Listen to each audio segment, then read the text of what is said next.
Hello and welcome to Hype Responsibly, a commentary show where I go through video game announcements live shows with just a reasonable amount of enthusiasm. No shouting, no crying, no mouthing. I am Moon, and this is Nintendo Direct February 8th, 2023. Let's get it started.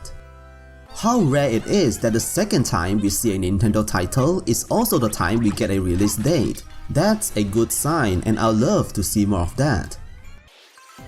Oh, a new Xenoblade character. Oh damn, she's Ara energy. I'll see you on Pixiv, my lady. Rhythm games that forces you to make use of your body is great, and you should definitely bring this into a karaoke box. I'm not sure if this practice is exclusive to the land that brought us karaoke, but I often see Japanese people shake maracas and tambourines to show their support to the current singer.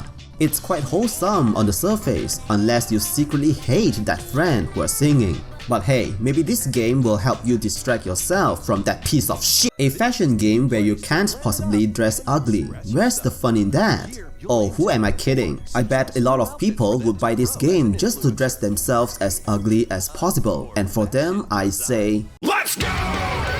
I would like to see more body types in this game, to be honest. Doesn't seem they have more than one in the trailer other than height differences. Strange. You might heard of a Japanese compliment that goes, "Anata no sensu wa ii ne," which means your sense of style is great.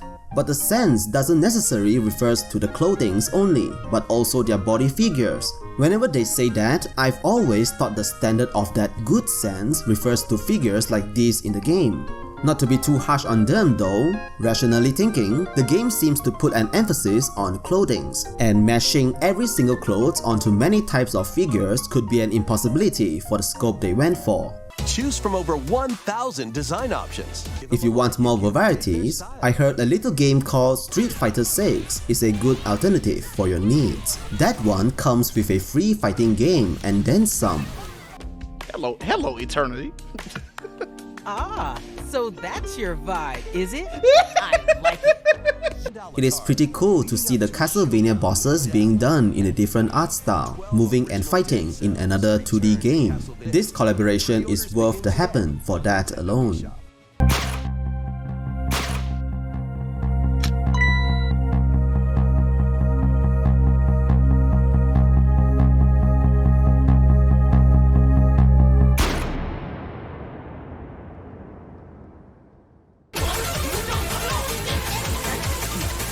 Whoa, that is some Initial D drifting. Oh wait, the title is actually Initial D. Huh. This looks interesting. Detective noir game plus turn-based RPG. Truly brings out the violence these law enforcers have been building up while solving cases. They dive into a virtual replica of what seems like fictional NYC. So I guess in a fake world, the aggressions can be justified. Jokes aside though, this is actually hinted as a theme of the game, and I love the aesthetic of this one. The music slaps, it looks cool, very anime, and yo, seems like you just fight besides the streets too, suggesting natural encounter and smooth transition into battle in the open. Looks promising for sure. It is still surreal to me that Bayonetta is now popular enough for them to create a spin-off. Really hoping this one to do well, so that the plural in the title actually means more to come. Curious whether if you control both of the characters separately with both analog sticks like in Brothers A Tale of Two Sons. It looks like the camera is always in fixed position, like a picture book should, so it seems likely one of the sticks goes to Cheshire the Demon. We get to see more of that picture book art style here, which is lovely. And please tune that highlight down a little bit, would you? Thanks. いかがでしたか？続いてはこちらをご覧ください。 Good.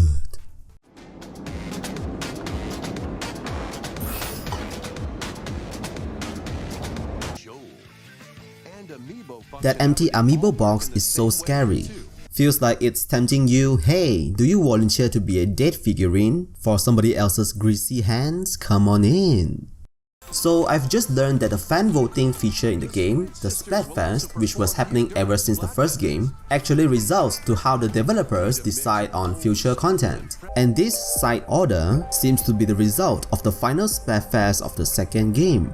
I'll be catching up with how the story unfolded in the past as I put out this video, but I gotta say, I'm loving the idea of creating content heavily influenced by the fanbase's decisions in such an intimate fashion. Many people have played Splatoon 3 since its launch. Thank you all very much. Wow, the Splatoon games did so well, the general manager has to offer his thanks to the players personally. When the third game launched last year, it was quite a phenomenon over in Japan, and I heard Splatoon 2 gained a huge second wind right around the later half of its active years, which persisted and grew even more until now. Good for them. The Japan summer vacation game, the Boku no Natsuyasumi series, by the same guy, Ayabe Kazu. Growing up with the PlayStation 1 and 2, I had never come across a Boku no Natsuyasumi game, which was a shame. Consider how my childhood shares some similarity with the premise of the game. I think the graphic style here is a little tame, compared to the classic pre-rendered backgrounds of all their previous games, including the one where you play as Shin-chan. But hey, this is looking like the series' first time venturing into a fully 3D environment, which is at least noteworthy. The older ones have 3D areas too, but pre-rendered backgrounds were still predominantly used and were staple for the series, crucial for submerging players into the mood of countryside life. Maybe it is trying to appeal to the young teens of current days, consider they grew up playing games with higher fidelity to begin. It is labeled 20th Century Summer Vacation after all. Having to discover the original from watching the extensive review of Action Button, this game is a nostalgia trip, figuratively and literally. May it touches even more hearts. Wait, how many days since the game's release? And we are already getting an expansion? They are putting in a character from the gacha mobile game and the whole gacha sequence plays out? Man, we really can't escape it, can't we? Who doesn't love Katamari? We love Katamari! I have serious trust issues against people who don't just adore Katamari. I'm sorry, I have to draw the line. Oof, seems like frame dropping is going to be an issue. When they even show it in the announcement trailer, then I think it's inevitable. I really hope this remaster comes to PC too, and I think the chances are high. I've heard of these. Looks pretty hardcore. Shin Megami Tensei style dungeon crawling RPG. Music by Koshiro Yuzo, the man is a legend. I'm sure part of the world is extremely happy about this. 24 newly drawn character illustrations are Yeah, included. they look beautiful. Wow, I've never seen any character designs from the series other than the thick-thighed girl from the latest entry, Liza. I guess it's a series trademark to have the heroine redefines Alchemist fashion, huh? This looks great, the 2D art is beautiful, oh my god. Really glad the original is having a strong return. Another detective visual novel. And you can curse others to a confession in order to solve mysteries. That's a cool twist, using some sort of dark power instead of the usual goody two-shoes power of justice sort of deal. Oh dear, they still have nothing to show with the new one, but a reshining of an old one. I think a lot of people will still be excited for this. Samus's armor is looking crisp. You can move around while controlling the camera this time. An expected improvement, and won't be affecting game balance much it seems. In a game where you literally look through the visor to navigate an alien planet, favoring immersion by allowing players to twist their necks while walking seems like a great addition. Now our tourists of dangerous planet, Samus, can bask in the sceneries better. They keep the old controls as an option too, which is great. Even though I've watched the first Danganronpa anime for a while, I've just recently realized the genius behind the concept. So if anything, I'm excited on the writing of this one. These 3D models translate the character art style really well too when they are in motion.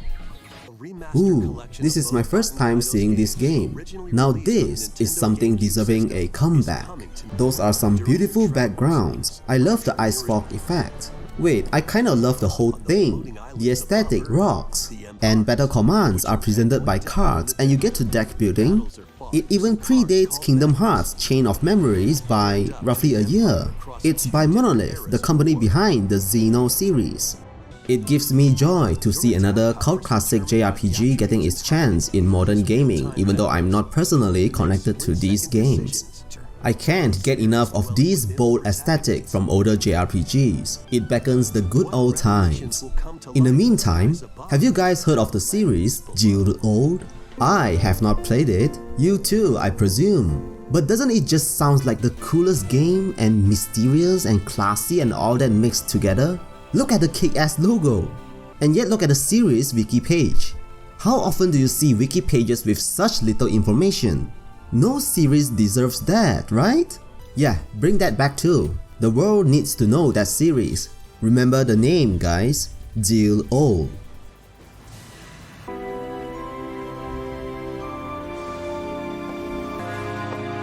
Layton. The irony is that it probably won't find its way to Steam. Why yeah, Steam is a new world for you, Layton. Come over here for once, you top hat piece of shit. The 8 in Mario Kart 8 is truly infinite. I wonder if they first designed the logo, whether they already had this pipeline in mind. They just keep adding stuff in, jeez. Imagine how 9 is going to compete with it in the future. It's like Future Smash trying to top Ultimate. Sell all the maps again, baby. Hey, a new Momotetsu.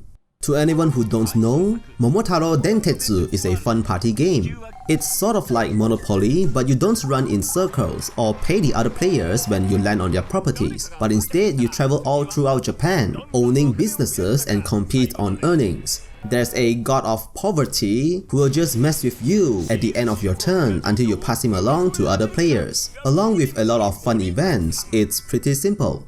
If they are taking it to the world stage this time around, I wish they will finally release it in English. Chances are probably slim, but one can hope more people could experience this fun digital board game. And you don't need high-level Japanese understanding to start playing, so beginners of the language, I highly recommend it.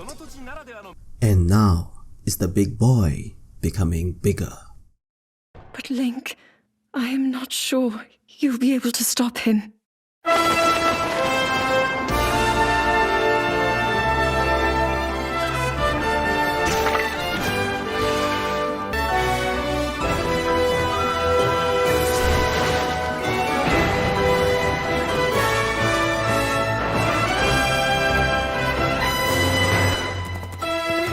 Hey, was that a Shadow of the Colossus reference?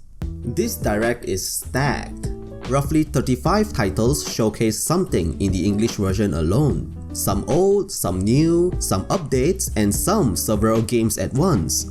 So much of Nintendo's mainstays made an appearance together in a 40-minute show. Pikmin, Metroid, Kirby, and Zelda all show something, albeit some of them are not brand new.